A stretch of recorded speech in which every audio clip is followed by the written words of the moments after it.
Hi hello ಎಲ್ರಿಗೂ ನಮಸ್ಕಾರ. Welcome to recipes of ಕರಾವಳಿ ಯೂಟ್ಯೂಬ್ ಚಾನಲ್. ಇವತ್ತಿನ ವಿಡಿಯೋದಲ್ಲಿ ಕರಾವಳಿ ಸ್ಟೈಲಲ್ಲಿ ಬೂತಾಯಿ ಮೀನು ಅಥವಾ ಬೈಗೆ ಮೀನಿನ ಸಾರನ್ನು ಮಾಡ್ತಾ ಇದ್ದೀನಿ. ಮತ್ತಿ ಮೀನಿನ ಸಾರನ್ನು ಮೊದಲಿಗೆ ನಾನಿಲ್ಲಿ ಅರ್ಧ ಕೆಜಿ ಆಗೋಷ್ಟು ಬೂತಾಯಿ ಮೀನನ್ನು ಚೆನ್ನಾಗಿ ತೊಳೆದ್ಬಿಟ್ಟು ಕಟ್ ಮಾಡಿ ರೆಡಿ ಮಾಡಿ ಇಟ್ಕೊಂಡಿದ್ದೀನಿ. ಇವಾಗ ಇದಕ್ಕೆ 1 ಚಮಚ ಆಗೋಷ್ಟು ಉಪ್ಪು ಮತ್ತು 1/4 ಚಮಚ ಆಗೋಷ್ಟು ಅರಿಶಿನ ಪುಡಿನ ಸೇರಿಸ್ಕೊಳ್ತಾ ಇದ್ದೀನಿ. ಉಪ್ಪು ಮತ್ತು ಅರಿಶಿನ ಪುಡಿನ ಸೇರಿಸ್ಬಿಟ್ಟು ಚೆನ್ನಾಗಿ ಕಲಿಸ್ಬಿಟ್ಟು ಮ್ಯಾರಿನೇಟ್ ಮಾಡ್ಕೊಳ್ಬೇಕು. ಇದನ್ನು ಒಂದು 15ರಿಂದ 20 ನಿಮಿಷ ಆದ್ರೂ ಮ್ಯಾರಿನೇಟ್ ಮಾಡ್ಕೊಳ್ಬೇಕು. ಇದು ಮ್ಯಾರಿನೇಟ್ ಆಗುವಷ್ಟರಲ್ಲಿ ನಾವು ಮಸಾಲೆನ ರೆಡಿ ಮಾಡ್ಕೊಳ್ಳೋಣ. ಮಸಾಲೆ ಹುರ್ಕೊಳ್ಳೋದಕ್ಕೆ ಒಂದು ಬಾಣಲಿನ ಕಾಯಿಸ್ಬಿಟ್ಟು ಅದಕ್ಕೆ 10 ಬ್ಯಾಡಗಿ ಮೆಣಸಿನಕಾಯಿನ ಸೇರಿಸ್ಕೊಳ್ತಾ ಇದ್ದೀನಿ. ಎಣ್ಣೆ ಸ್ವಲ್ಪನೂ ಸೇರಿಸಬಾರ್ದು, ಡ್ರೈ ರೋಸ್ಟ್ ಮಾಡ್ಕೊಳ್ಬೇಕು. ಇದನ್ನು 2ರಿಂದ 3 ನಿಮಿಷ ಆದ್ರೂ ಚೆನ್ನಾಗಿ ಹುರ್ಕೊಳ್ಬೇಕಾಗುತ್ತೆ. ಮೆಣಸಿನಕಾಯಿ ಚೆನ್ನಾಗಿ ಫ್ರೈ ಆಗಿದೆ, ರಿಮೂವ್ ಮಾಡಿ ಇಟ್ಕೊಳ್ತಾ ಇದ್ದೀನಿ ಪಾತ್ರೆಯಿಂದ. ಇವಾಗ ಅದೇ ಪಾತ್ರೆಗೆ 1 ಚಮಚ ಆಗೋಷ್ಟು ಕಾಳು ಮೆಣಸನ್ನು ಸೇರಿಸ್ಕೊಳ್ತಾ ಇದ್ದೀನಿ. ಹಾಗೆಯೇ 1.5 ಚಮಚ ಆಗೋಷ್ಟು ಧನಿಯಾ ಕಾಳನ್ನು ಸೇರಿಸ್ಕೊಳ್ಬೇಕು. ಮತ್ತು ಒಂದು 2ರಿಂದ 3 ಚಿಟಿಕೆ ಆಗೋಷ್ಟು ಮೆಂತೆ ಕಾಳನ್ನು ಸೇರಿಸ್ಕೊಳ್ಬೇಕು. ಮೆಂತೆ ಜಾಸ್ತಿ ಹಾಕಿದ್ರೆ ಕಹಿ ಆಗುತ್ತೆ.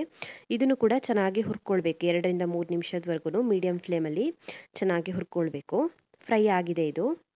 ಹುರಿದಿರುವಂಥ ಮಸಾಲೆ ಐಟಮ್ಸ್ ತಣ್ಣದ ನಂತರ ರುಬ್ಕೊಳ್ಬೇಕು. ಇದನ್ನು ರುಬ್ಕೊಳ್ಳೋದಕ್ಕಿಂತ ಮುಂಚೆ ಇದಕ್ಕೆ ಅರ್ಧ ತೆಂಗಿನಕಾಯಿನ ಸೇರಿಸ್ಕೊಳ್ತಾ ಇದ್ದೀನಿ. ಅರ್ಧ ತೆಂಗಿನಕಾಯಿನ ತುರಿದ್ಬಿಟ್ಟು ಸೇರಿಸ್ಕೊಳ್ತಾ ಇದ್ದೀನಿ. ಹಾಗೆಯೇ 1 ಉಂಡೆ ಹುಣಸೆಹಣ್ಣನ್ನು ಸೇರಿಸ್ಕೊಳ್ಬೇಕು. ಒಂದು ನಿಂಬೆಹಣ್ಣಿನ ಸೈಜ್ ಆಗೋಷ್ಟು ಹುಣಸೆಹಣ್ಣನ್ನು ಸೇರಿಸ್ಕೊಳ್ಬೇಕು. 3ರಿಂದ 4 ಎಸಳು ಆಗೋಷ್ಟು ಬೆಳ್ಳುಳ್ಳಿನ ಸೇರಿಸ್ಕೊಳ್ಬೇಕು. ಒಂದು ಚೆನ್ನಾಗಿ ಹೆಚ್ಚಿರುವಂಥ ಈರುಳ್ಳಿನ ಸೇರಿಸ್ಕೊಳ್ಬೇಕು. ಈರುಳ್ಳಿ ಹಾಕಿದ್ರೆ ಗ್ರೇವಿ ರುಚಿಯಾಗಿ ಬರುತ್ತೆ. ಹಾಗೆಯೇ ಒಂದು 2ರಿಂದ 3 ಚಿಟಿಕೆ ಆಗೋಷ್ಟು ಅರಿಶಿನ ಪುಡಿನ ಸೇರಿಸ್ಕೊಳ್ತಾ ಇದ್ದೀನಿ.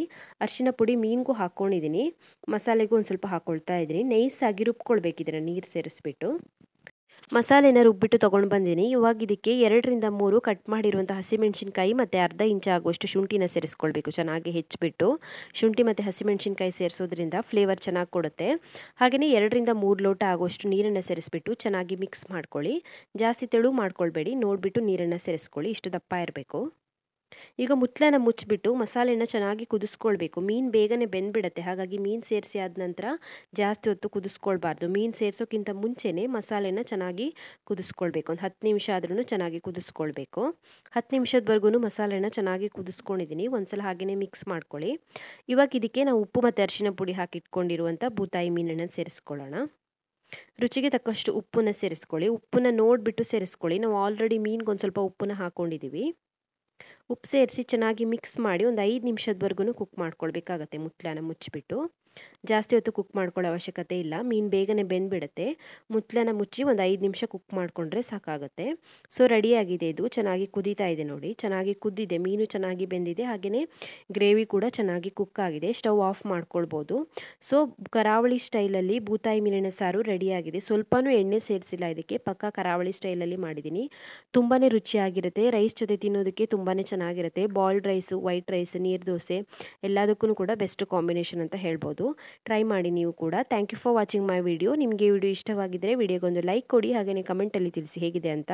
ನೀವು ನನ್ನ ಚಾನಲ್ಗೆ ಸಬ್ಸ್ಕ್ರೈಬ್ ಮಾಡಿಲ್ಲ ಅಂದರೆ ಇವಾಗಲೇ ಸಬ್ಸ್ಕ್ರೈಬ್ ಮಾಡ್ಕೊಳ್ಳೋದನ್ನು ಮರಿಬೇಡಿ.